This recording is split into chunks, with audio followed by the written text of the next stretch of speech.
The Square Ball Podcast.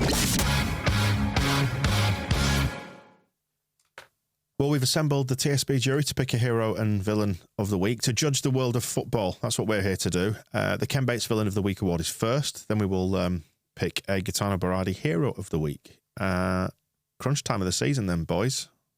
Where are we going with all this then? Villain of the Week. Who are you wanting to put into the ring? Do you want to go, Michael? Tempted to go Johnny Howson. Because that late shot in particular. No. I need to hear a statement from him saying he mishit it, because that was going in the corner if Meslier decided to make a mess of it. And there was just no need for it. Play it wide, put it over the bar. Yeah, I mean, Steve Morrison it to the corner flag. Just looking at what to be fair, he did pick up the ball. Is this mitigation? He got the ball right at the very end and then passed it backwards, didn't he, instead of forwards? So I did realise his error by that point. Oh shit! I kind of just lost control of myself there, because Matt, in the comments that our members of centres have said, what was that at the end? Meslier spills it to Cappuccino's feet, and we always remember him for sending us to lose against Norwich in the playoffs. It's true. Yeah, he is a good enough player to have hit that nicely wide. Yeah, it fell for him at a nice angle and pace, but he should have known just 2 or 3 yards wide. Yeah, that would have been fine. Get it. You can put that over the bar easily, can't you? No one blames you. You snatched it a bit. It's gone a yard over. Fine. Goal kick. Another 40 seconds gone. Nice and calm. But no, he couldn't. He couldn't just do that, could he? Norwich fans have fallen out with him this season as well, because he got one of their players sent off. Oh, really? So it just goes to show what a traitor he really is. Latte Laugh actually gets a couple of mentions.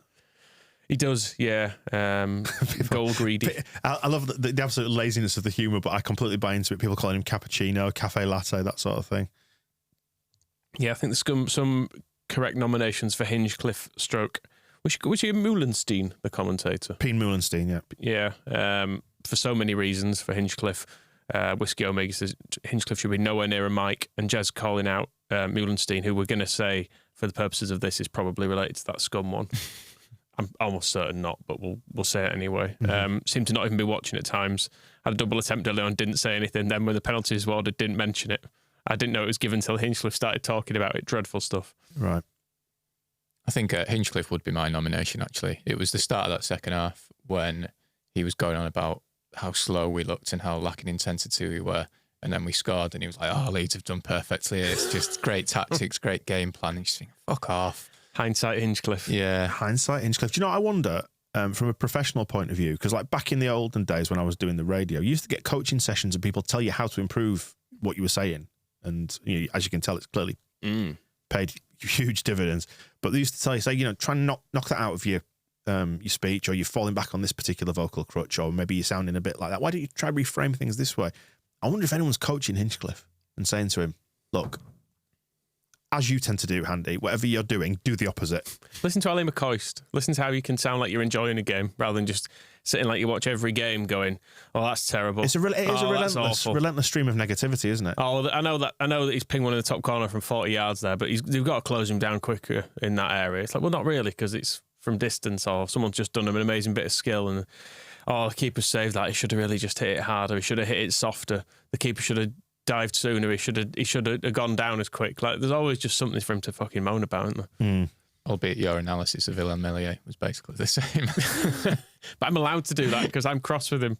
Yeah, he's got no skin in the game as a Hinchcliffe. He just likes moaning. Yeah, our criticisms are always born out of anxiety, aren't they? Exactly. Well, yeah. Meslier does get a couple of nominations actually as well. Artie Fufkin says, love the lad, but he isn't good at stopping shots, which is a bit of an issue, I suppose, for a goalkeeper. But yeah, having seen him back, I still think he should have saved probably a couple of them. In fact, we've got a question about Meslier that we'll pop into the members show as well. We'll discuss it in a bit more depth off this show. Somebody basically saying, yeah, he ain't good enough. So we'll have a little dive into that one from the members show. You get a nomination. I should have actually gone with this, but I know you'll cut it out anyway. Johan Cruyff's been in touch and said and nominated you, Dan, for trying to deplatform and silence Michael and Moscow on the members show. Right. They're clearly exposing the lizards, and Dan, with his elitist radio background, is making them out to be conspiracy nutters. That's it. It's my MSM background, isn't it? Exactly. Falling back on it. Right. Super. What are we going for then? What's your overall take on this? I'm not saying you are a lizard, by the way. I'm just saying you're being controlled by them. Oh, no, that's absolutely fair enough, yeah. you're not important enough to be one of the lizards. No, I'm just the ones I have on strings. That's Yes, correct. exactly. Yeah. We were giving it to... I mean, Hinchcliffe's an easy one, isn't he? I think... Johnny Howson, I suppose the last time we went up, Johnny Howson was a major part of that. Yeah, I was tempted to nominate Howson myself, but given if it's between him or Hinchcliffe, who has annoyed me more in the last week. Do you want to give Howson a written warning? I could write it down here. He gets leniency for telling Click to get us promoted last time and scoring that goal against Bristol. Johnny Howson. And he did try and get us promoted that year in the playoffs too when he scored those goals against Carlisle. This is a written warning. Yeah. Right. Yeah, just pop it in the post. Right, I've given him a written warning. If you just put Johnny Howson Morley, I think it'll find him. It'll find him. Yeah. People will know where it is. Yeah, so I've written that now, so that's the written warning done. We'll get that in the post to him. Cool. Are we happy then on that basis to award it to Hinchcliffe? Yes. Yeah. Lee's called him arse-nosed. Just spotted that on the sheet. Yeah, you're right, actually. It's got a funny little crevice in it. Hopefully he'll take that on the chin. Should we move on to the more positive aspects of this? And first of all, feed the Player of the Year scores into our supercomputer. See who's going to win it. We're nearly at the end now. Only 2 more games. 2 more games? 2 more games? Only 2. 2 more games. Only 2 more games to go. Middlesbrough scores. Somerville comes out with man of the match. 8.47 out of 10 average score from our members. In the medal positions, Wilf Nonto 7.8, Junior 7.65. Junior deserved more, I would say. And the dickhead ref got 4.9 out of 10, which is a very high score. That is high. Wow. He got a higher score than Melier. It's very rare to get a ref scoring better than a player. Really? But Melier didn't do well out of the starters. Sam Byram, 6.08 was the other low of the starters. And he was actually in the Heroes and Villains nominations, but Philip said, I can't believe Sam Byram played the full match. And I'm not sure he could either. Pretty much disappeared after 75 minutes, which I think is a limitation of his, isn't it? Philip does say, not a villain, though, more a three-quarters hero. Yeah, exactly. He's trying his best, isn't he, Sam Byram? I think that's the thing. His and body's, Dan James has scored quite low, as the subs always tend to do so. But he was operating with one long. Soft ribs. Right. It's his problem. Which means that it is getting awfully tight at the top, doesn't it? Now, what's this that you've put on the sheet here? It turns out there was a little error on the spreadsheet. There was a little error on the spreadsheet. You're not supposed to own up to this. You just don't have to tell anybody. Well, I just noticed it, didn't I? I was Whose error was that? I think Dan did this spreadsheet in the first place. And No. And really overcomplicated the formulas. Just didn't need doing. You had it adding them all up, then dividing it by the number of games played. You just needed to do an average of all the cells, and it was more straightforward. I think you've made that up. Anyway, it's not changed it. Joe Rodon's still top. Ampadu second. The only thing it's brought scores down a little bit. So the only thing it has done is improve Cliss Clacklin. Yep. Him. Subkeeper improved his standing a little bit. He's now 5th. Right. But Joe Rodon's still winning it, probably. Right. Unless someone can pull something special out in the last few games. I think we probably, because we've only got 2 games left and definitely 2 games, we need to probably work out some parameters for how this is going to be won. I think we need to rule out maybe anybody who's got less than 5 games, 10 games. What's the benchmark here? I feel like we should as well do a separate vote for who do you actually think Player of the Year is. Right. So we could have just done that. Well, I think it might. I don't know. It feels like it might give a different answer. Right. And do we want to factor that into the overall scores? I mean, we can do what the fuck we want, really, can't we? It's our feature. Got the trophy. Have I? I'm going to read this out. I'll hold this aloft. So the subject matter of this this letter that came in. So if you're on the video version, you can see this beautifully in the light. We've had a 3D printed square ball trophy sent to us, haven't we? From Terry McCann. Thank you, Terry. It says silverware. Morning, Dan. A short while ago, you and the guys were talking about the impending player of the season and mentioned that maybe you should get a trophy made. Well, in keeping with the normal ethos of the show, money being no object, well, not one that you're willing to part with, I 3D printed you one. Hope it will fill the gap nicely. Regards, Terry McCann. Thank you, Terry. Well, there's 2 things here. First of all, that's ace. It's really, really good. It's lovely. I really like it. And it's actually a problem because we want to keep it. Yeah. And the other problem is you now want to buy a 3D printer. Correct, yeah. I wouldn't be able to craft anything like this, though. I don't know. You were making bits of pipe, repairing your roof tiles, weren't you? Can I print guttering? Can Terry 3D print as a FSA award? Oh, we've got loads. Well, we've got loads. I suppose he could, though, yeah. Just that one can go to Joe Rodon and we'll have it. People. But that is brilliant. It is. It's a cube ball. It's not even a square ball. It's proper 3-dimensional, which is wild, isn't it? Which is, should we get onto flat Earth stuff? While we're talking about cubes and squares? No. Circles? Nah. Discs? No. No? Let's not. All right, fine. Again, being silenced. But yes, it's heading towards Joe Rodon at the minute. Of his 40 appearances, 7.19 is the top average. Ampadu 7.1. Somerville 7.08. Archie, Chris Clarkson, again, we're going to have to rule him out, aren't we? I think so. And I feel like a lot of work for Cody Drame to do now in the closing 2 fixtures of the season to get up his average. His bottom with 2.13 out of 10. Yeah. But it's interesting to see the referee averages are just over 3 out of 10, which I feel is generous. Anyway, we factor all those scores in when we consider our hero of the week. So it was Somerville who got man of the match against Middlesbrough. Wilf and Junior, as I said, did well. So do you want to step up and put forward any of those boys?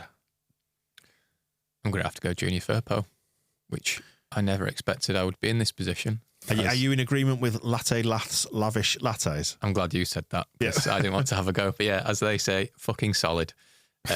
That header at the end, never mind the 2 assists, but that header at the end, I think I applauded from the studio. It was excellent. See, different Dan, not me, says, what a fucking rock star. Our assistant king since...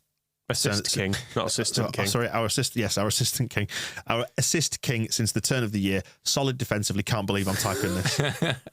It was a classic Junior Firpo appearance this season. You had him ending up as number 9, creating goals. You had him creating goals from the wing. You had him saving goals at the end. And given I've ended pretty much every other season he's been at Leeds thinking, I'm just fed up of seeing him play.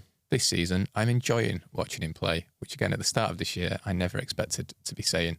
But it's a very nice revival story from Junior, and he's genuinely been good. Yes. Yeah. If all we'd ever seen of him was like post-Christmas this year, you'd be like, oh yeah, it's good. I can't wait to see him in the Prem. Whereas is there still a bit of you goes, play a left back anyway. So just if we do go up, for God's sake. But no, he's been great last few months, hasn't he? So well done, Junior. Yeah, and it's nice that, he, from a personal point of view, he gets potentially a bit of a redemption arc. If we don't go up, get in the bin, all of you. He's got the best song as well this season. We'll melt down your trophy, Terry, if this all goes to shit. But yeah, he's got the best song this season, I'd say. Yeah, definitely. Even from the start of the season when the crowd was singing, "You've seen Firpo, now fuck off home," that felt slightly sarcastic, whereas now it's all genuine. It's the Danny Mills is fucking brilliant axis of irony and sincerity, isn't it? Which Danny Mills seems oblivious to. He's now a bell curve. He seems to think that we were always just thinking he was great, which was not true. But anyway, I'm going to nominate Somerville because... all right, tap in Merchant. Well, I've been convinced by Matt, who has said, despite him being class all season, I don't think he's had this often, which is probably a fair point. Yeah, his standards have been so high, haven't they? Because he's scored 20 goals now, and they've mainly been really good. And identical. But yeah, just scoring loads of goals, isn't he? Every single week. So maybe we need to give him a bit more credit. So he's got 9... I feel like we are more appreciative of the sort of grizzled elements of Joe Rodon sometimes. But then up the other end, you've just got Somerville scoring goals all the time. Yeah, and maybe it's because he's not beating 10 players and going on a mazy daft run or anything like that, or whacking them in from 30 yards. He's just dead effective at that, picking it up, terrifying defenders. I mean, he does normally beat a couple of men. Yeah, but he didn't necessarily run past them. He just makes them panic and back off, and then he'll curl it in the far corner and you'll go, he's done it again. He's got 28 goals and assists this season. Those are his goal involvements, which is a lot. Yeah, it's a hell of a lot. So him. And how many have we scored? Let's have a look. Artie Fufkin also says, doing what he does best, scoring goals, nomination for the Borough defenders, who after a near full season haven't worked out the cutting and curler from the next probable Chelsea City bench warmer. Oh, don't say that. We don't need to be so cynical. This is a joyful moment. He's been involved in 35% of all our goals as little Jimmy. Wow. That's a lot, isn't it? That is pretty decent, actually, yeah. Nonto also gets a nomination from Rubers for an immense performance and another goal, and I think pretty close to redemption. I was about to ask you, where is he on the redemption arc now? He's got a lot of important goals this second half of the season. Right. It's a shame he couldn't have been asked to do it in the first half of the season as well, but, if he'd have turned up for all the games, he'd be scoring a higher Player of the Year score, I'm sure. But he's got 10 goal contributions now overall, goals and assists. But yeah, and at this point as well, where Dan James is injured, what a lovely option to have, that you can just put another good player in rather than going, is Jamie Shackleton fit? Can we stick him on the right wing? No, he's not really a right winger, but he'll do all right out there, won't he? But yeah, just having a decent squad. It's interesting noting Joel Pirou's goals and assists combined is 15. So that's been quite it's a 1 in 5 sort of decent for a complete failure, isn't it? Bless. He's not a complete failure. No, he's not. But that's how people are perceiving. But that is him. Kind of the perception of it, isn't it? Is that it's not really worked, but it's worked fine. He's been fine, especially given he's barely played the second half of the year, and he'd have had another assist the other night if Dan James had not taken forever to shoot. Okay. Anybody else you want to give a mention to in among all these beautiful young men? I like Nobby's shout for Gruev, the Gruffalo, because he was quietly good the other night yet again. As Nobby says, he was everywhere, never panics, broke up loads, passed it well. And when he ticks, so do Leeds. And he's got nice fluffy hair, as we were talking about watching the game as well. You just want to stroke it. Sweat resistant as well. Like it doesn't ever seem to stick to his head, even when it's raining or he's sweaty. It remains fluffy. Like a duck, it's like Teflon coated hair, right? Potentially. Good. Someone needs to look into it. Even Georgie's got a nomination for his twists and turns. That's Dan, the stressed out man. Dan, I did also nominate him as a villain for his twists and turns. Right. And he's losing possession in dangerous areas, which I think that's very on brand, isn't it? It's what you get with Georgie, isn't it? Yeah. You can't tell him what to do. God love that boy. Bamford gets a few as well. Brian nominates him for being a pest all match, which is fair enough. And Noah says for getting back on track via his groin, which is something to consider in future. He's already got... He's done an elbow this season. He's done a groin. He's doing all right. He could reinvent the perfect hat-trick. I was going to say, he still can't score with his right foot, can he? No. Cardiac doctors get a mention, don't they? Dick Van Shipbitch and Grumpy Git Kev both picking out, well, heart-related matters anyway, cardiac matters, that the old ticker's still going after what Leeds have done to us this season and every season, let's face it. I found the other night quite... It was all right until they scored that late goal, then my head fully went. And I just felt like... just so stressed. It was a Paul Robinson tweet that I retweeted. It said, get up to much last night. He said, I spent 90 minutes swearing at the telly and came close to having a brain hemorrhage. And that is very much how it felt. It was too much. It feels like the linesman, referee's assistant, has been underserved here for that. Nonto clearly onside, for spotting Nonto being onside and making that late run. It would have been very easy to flag him off. Yeah. But because he was off by quite a while. No. Going against the... Conventional wisdom. The spoil sports who are trying to disallow goals for everything these days. He was like, Yeah. Come on, who doesn't love to see a goal? Football was the winner ultimately, wasn't it? Exactly. Made the promotion Football race more interesting. and justice. Yep. And I'm sure Michael Carrick, when he thinks about it, will agree. Yeah. Although he did moan a bit afterwards. There was some love for Matt Clark as well. Johan Cruyff said, because Matt Clark played everyone on side for Bamford's goal and also gave us a penalty at Ellen Road after being on for 60 seconds. So, good work. And didn't he score an own goal for Derby against us in the promotion game when everyone was pissed? I think it was him. Yeah, he's always been pretty useless, I think, which is good. So he's showing Johnny Howson what Johnny Howson should be doing. I'd completely forgotten that. It might not have been him. Might have made that up. But it's another bold fraud. Yeah. Is it Somerville then? Because is this the point at which we finally say to him, look, you've been great all season. You've deserved this many more times than you've got it. It's yours. Carry us over the line, young man. That sounds like you're just heaping extra pressure on him. He's doing it anyway. Yeah, he's not listening, Michael, or indeed watching. Oh, well, he will be now. He knows he can win this beauty. Yeah. Although we are keeping that. Oh. I'm making an executive decision on that. I want to keep it because I like it. All right, fine. We'll show him it. Send him a photo. We could give him an NFT of it, couldn't we? That'd be nice. We could do a picture. He'd be into that. He's only a young lad, isn't he? Imagine Joe Rodon is the one who's leading player of the year at the minute. If you imagine trying to explain an NFT to Joe Rodon. On 3D printing as well. Yeah. I bet Joe Rodon's he's not got a printer that works either, has he? No. He's not had any ink in it for 5 years. No. Sit on the side. Struggles to put his socks on. He looks like that sort of fella, doesn't he? Joe Roden. Paul Rowan, he's been brilliant. Yeah, he's been excellent. I think you should buy him.